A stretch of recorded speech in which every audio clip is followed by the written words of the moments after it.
আজকের আলোচনায় আসা যাক। আমরা আজ একটা গল্প শোনাবো। তো শুরু করা যাক। সময়টা ছিল বুঝলেন মাঘ মাস। সেই কি ঠান্ডা, চারিদিক কুয়াশায় ঢাকা। চাকদহের শিমুলপুর গ্রাম এমনিতে একটু নিরিবিলি। হ্যাঁ, রাতের বেলা তো মনে হয় যেন কথাই নেই, পুরো শুনশান। ঠিক, শুধু গ্রামের মোড়ে রামু কাকার ওই চায়ের দোকানটা খোলা থাকে রাত 9টা অবধি। মানে ওটাই ভরসা। ওই দোকানটা তো 12 মাসই খোলা, শীত হোক বা গরম। গ্রামের সবার আড্ডার জায়গা বলতে গেলে ওটাই।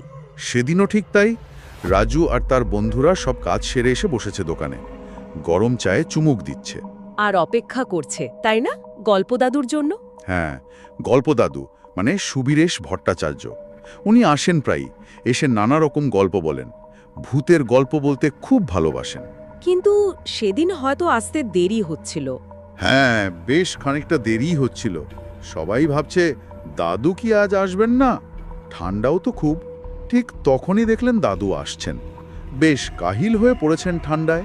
এসে বসলেন বেঞ্চটায়। রাজু জিজ্ঞেস করল, কি দাদু আজ এত দেরি যে? সুবীরেশবাবু বললেন, আর বলিস না বাবা, শরীরটা একদম ভালো লাগছে না, কিন্তু তোদের কথা ভেবেই চলে এলাম বুঝলি। বন্ধুরা তো ভাবল আজ আর গল্প হলো না, শরীর খারাপ দাদুর। কিন্তু দাদু একটু হেসে বললেন, আরে ধুর, গল্প হবে না মানে হবে।